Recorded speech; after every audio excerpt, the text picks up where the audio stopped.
If you want to use age as an excuse, you can fuck off, get out of business, because that you're done, you're cooked. Age is not an excuse. There are no excuses in business.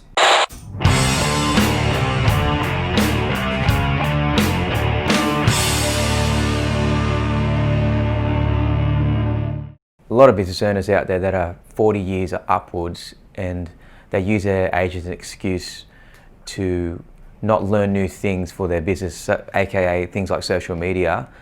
I mean, your 60-something mark. What's your thoughts on that? Because I'm 63, and if you want to use age as an excuse, you can fuck off, get out of business, because that you're done, you're cooked. Age is not an excuse. There are no excuses in business. The main game in business is to stay relevant, for you to stay relevant, and for the business itself to stay relevant. And in terms of being relevant, you've got to learn all the new skills, and you've got to learn the new distribution systems, you've got to learn new marketing systems, be they digital or otherwise.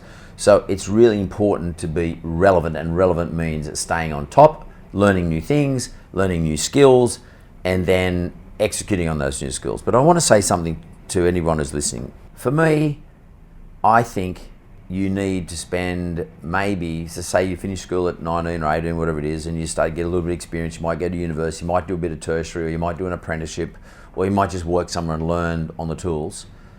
I reckon it takes the first 10 years to build some knowledge, and it takes also during that 10 years, maybe another 5 years after that, it takes another 5 years after that to actually build skills. So let's say you're 35, you've got knowledge and skills in an industry. Then you might decide, I'm going to go into business. I'm going to take that knowledge and those skills into a business. Usually that takes another 5-6 years for you to get experience as to how to run a business, how to be in business. That's a different skill base. I mean, it's not like being a plumber, it's like being in the business of plumbing. It's a different thing. But I might be a great plumber, or I might be a great banker, but I might not know how to run a business which provides home loans to people, and I might not know how to run a plumbing business where I have to do the books, I have to turn up to do the quotes, I have to make sure that all my equipment's right and be on time, etc., and employ people. It's a different skill set. So I reckon around 40 to 45 is optimum time. You've got skills, you've got experience, you know how to run a business, you've got knowledge, you've got confidence, you've had some hard knocks, you've survived it. So for me, the purple patch is from 40 and on. So if you're there sitting yourself down for retirement at 40 because you can't keep up to date, then you've just stuffed up the greatest opportunity in your whole life. So for me, the great opportunities, they start hitting us around 40, 45. And you've probably got a good 20 years in you today to go to 65, because that's when you've got full energy too. So you're not so old that you've sort of run out of gas physically, but at the same time, you're not so young that you're totally inexperienced and you sort of run around and waste a whole lot of energy on rubbish you shouldn't be wasting your time on. So to me, prime, optimum, purple patch is 40 plus. And all you have to do, if you're feeling a little bit out of touch, is stay relevant. And that just means go and learn in a course. Learn the things that keep you relevant. You can do it yourself, or you can go on Tender course. We hold courses. You can come to one of our courses.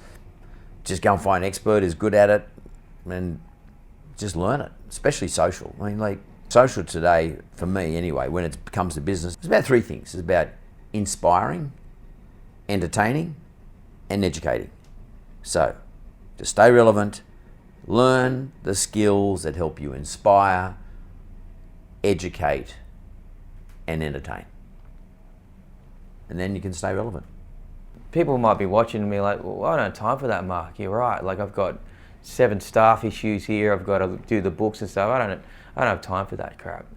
Well, mate, I've got fucking 1,200 staff, and I'm probably double most of these people's age. So for me, that's no excuse. Don't give me play the time card either. Don't play the age card. Don't play the time card. You find the time. There's something you're probably doing. You're probably spending too much time on, or there's something you're not doing. In other words, you're probably stopping at 6 o'clock and you're going home and you're sitting down and having a soup and a glass of wine. Get home at 7 o'clock. Go and spend some more time, because you've got to stay relevant. And today, by the way, relative to say 20 years ago, we work longer hours. That's a given. You must work longer hours. Today, relative to 20 years ago, you are always on. You're very rarely off. So put the television up on the shelf, throw the controls away, try and have your dinner a little bit later perhaps, but make sure you start to learn something and study, and don't play the time card. I do not accept I don't have fucking time. It's just not an acceptable proposition.